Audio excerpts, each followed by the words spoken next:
നമ്മുടെ രാജ്യസുരക്ഷയെ തന്നെ ബാധിക്കുന്ന രീതിയിൽ ചൈന ഒരു ഡാം കൊണ്ടുവരികയാണ്. ടിബറ്റിലാണ് ചൈന ഈ ഡാം പണിയുന്നത്, അതായത് നമ്മുടെ ബ്രഹ്മപുത്ര നദിയിൽ. ടിബറ്റൻ പീഠഭൂമിയിൽ ഈ ഡാം പണിയുമ്പോൾ ഇന്ത്യക്ക് അത് വലിയ ദേശീയ സുരക്ഷാ ഭീഷണിയാണ്. പോരാത്തതിന് പാരിസ്ഥിതികപരമായിട്ടും ഇന്ത്യക്ക് വലിയ കോട്ടമുണ്ടാകും എന്നുള്ള കാര്യത്തിൽ തർക്കമില്ല. ഇതിനെ ചുറ്റിപ്പറ്റിയുള്ള ചർച്ചകളാണ് ഇപ്പോൾ ദേശീയ മാധ്യമങ്ങളൊക്കെ നടത്തിക്കൊണ്ടിരിക്കുന്നത്. ടിബറ്റിലെ യാർലുങ് സാങ്പോ എന്ന നദിയിലാണ് ചൈന അവരുടെ ഈ മെഗാ ഹൈഡ്രോ ഇലക്ട്രിക് പ്രോജക്റ്റ് കൊണ്ടുവരുന്നത്. ജലവൈദ്യുത അണക്കെട്ടാണ് അവർ അവിടെ കൊണ്ടുവരുന്നത്. പോരാത്തതിന് ഈ നദി അരുണാചലിൽ പ്രവേശിക്കുമ്പോൾ ഈ നദിയുടെ പേര് സിയാങ് എന്ന് മാറും. യാർലുങ് സാംപോ എന്ന് പറഞ്ഞ നദി അരുണാചലിലേക്ക് പ്രവേശിക്കുമ്പോൾ ഈ നദി സിയാങ് എന്ന പേരിൽ മാറും. ബംഗ്ലാദേശിലേക്ക് പ്രവേശിക്കുമ്പോൾ ഇതിൻ്റെ പേര് ജമുന എന്ന് മാറും. അതേസമയം ഇത് ആസാമിൽ പ്രവേശിക്കുമ്പോൾ ഈ നദിയുടെ പേര് ബ്രഹ്മപുത്ര എന്ന് മാറും. എല്ലാം ഒരു നദി തന്നെയാണ്. ഈ ചൈനയുടെ അണക്കെട്ട് വന്നു കഴിഞ്ഞാൽ ബംഗ്ലാദേശിലെയും ഇന്ത്യയിലെയും ദശലക്ഷക്കണക്കിന് ജനങ്ങൾ ദുരിതത്തിലാകും, അല്ലെങ്കിൽ ചൈനയ്ക്ക് അവരെ ദുരിതത്തിലാക്കാനായി സാധിക്കും.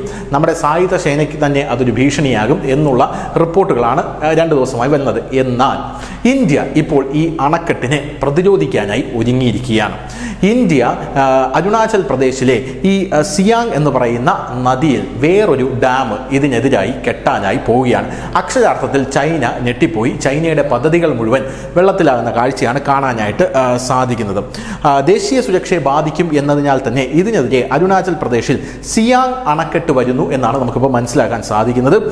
അരുണാചൽ പ്രദേശിലെ ഡെപ്യൂട്ടി CM ആയിട്ടുള്ള ചൗന മേനാണ് ഇക്കാര്യം അറിയിച്ചിരിക്കുന്നത്. പ്രീ വിസിബിലിറ്റി റിപ്പോർട്ട് ആദ്യം ഞാൻ സൃഷ്ടിക്കും എന്നാണ് അദ്ദേഹം പറഞ്ഞിരിക്കുന്നത്. അതിനുശേഷമായിരിക്കും ഈ അണക്കെട്ട് നിർമ്മാണത്തിലേക്ക് നമ്മൾ കടക്കുക എന്നും അരുണാചലിലെ ഡെപ്യൂട്ടി CM ഉപമുഖ്യമന്ത്രി അദ്ദേഹം പറഞ്ഞിട്ടുണ്ട്. അപ്പർ സിയാങ് ജില്ലയിൽ ഈ ജലവൈദ്യുത പദ്ധതി കൊണ്ടുവരാനാണ് ഇപ്പോൾ പ്ലാൻ ചെയ്യുന്നത്.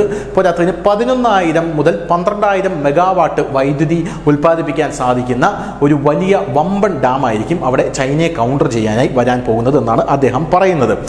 ലോകത്തിലെ ഏറ്റവും വലിയ ജലവൈദ്യുത നിലയമുള്ളത് ചൈനയിലാണ്.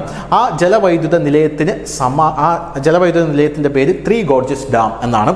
അതിന് സമാനമായ രീതിയിലാണ് ഇപ്പോൾ ചൈന ടിബറ്റൻ പീഠഭൂമിയിൽ ഈ യാർലുങ് സാങ്പോ എന്ന് പറയുന്ന നദിയിൽ ഈ ഡാമും പണിയാനായിട്ട് ഒരുങ്ങുന്നത്.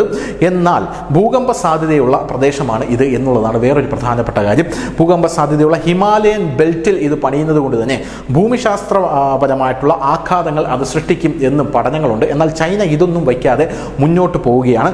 അതിനിടയിലാണ് നമ്മൾ ഈ ഡാമിനെ പ്രതിരോധിക്കാനായി സിയാങ് നദിയിൽ വേറൊരു ഡാം പണിയുന്നത്. ചൈന ഈ നദിയിൽ നിന്ന് വെള്ളം തുറന്നു വിട്ടാൽ, അതായത് ഈ ഡാം പണിത് കഴിഞ്ഞ ശേഷം ഈ യാർലുങ് സാങ്പോ എന്ന് പറയുന്ന നദിയിൽ നിന്നും വെള്ളം തുറന്നു വിട്ട് കഴിഞ്ഞാൽ നമ്മുടെ രാജ്യത്തിൻ്റെ ചില ഭാഗങ്ങൾ, ചില ജില്ലകൾ, ചില പ്രദേശങ്ങൾ എല്ലാം വെള്ളത്തിനടിയിലായി പോകും എന്ന് കൃത്യമായ വിലയിരുത്തലുകളുണ്ട്. സിയാങ് നദിയും സാർഖട്ട് പാലവും അടക്കം മുങ്ങിപ്പോകും എന്നാണ് പറയുന്നത്. പോരാത്തതിന് ബ്രഹ്മപുത്ര വാലി അടക്കം, ബ്രഹ്മപുത്ര താഴ്വര അടക്കം മുങ്ങിപ്പോകുമെന്ന് പറയുന്നു. അങ്ങനെ ചൈന വെള്ളം തുറന്നു വിടുകയാണെങ്കിൽ ആ വെള്ളത്തിനെ പ്രതിരോധിക്കാനാണ് ഇപ്പോൾ സിയാങ് ഡാം അവിടെ പണിയുന്നത് എന്നാണ് അറിയാൻ സാധിക്കുന്നത്. പോരാത്തതിന് ചൈന ഡാം കൊട്ടിയടച്ചു കഴിഞ്ഞാൽ വരൾച്ചാ കാലമാണെങ്കിൽ ബ്രഹ്മപുത്രയിൽ വെള്ളം കാണില്ല, ബ്രഹ്മപുത്ര വറ്റി വരണ്ടു പോകും. അതിനെ കൂടെ പ്രതിരോധിക്കാനായി സിയാങ് ഡാമിൽ വെള്ളം കെട്ടി നിർത്തി ജനങ്ങൾക്ക് സപ്ലൈ ചെയ്യാനാണ് ഈ സിയാങ് ഡാം കൊണ്ടുവരുന്നത് എന്നാണ് ഇന്ത്യ പറഞ്ഞിരിക്കുന്നത്. എന്നാൽ ഇതിൽ വേറൊരു പ്രശ്നം ഇപ്പോൾ ഉടലെടുത്തിരിക്കുന്നത്, സിയാങ് ഡാം പണിയാനായി തുടങ്ങിയപ്പോൾ തന്നെ വലിയ രീതിയിലുള്ള പ്രക്ഷോഭം അവിടെ ഉടലെടുത്തിരിക്കുന്നു എന്നുള്ളതാണ്.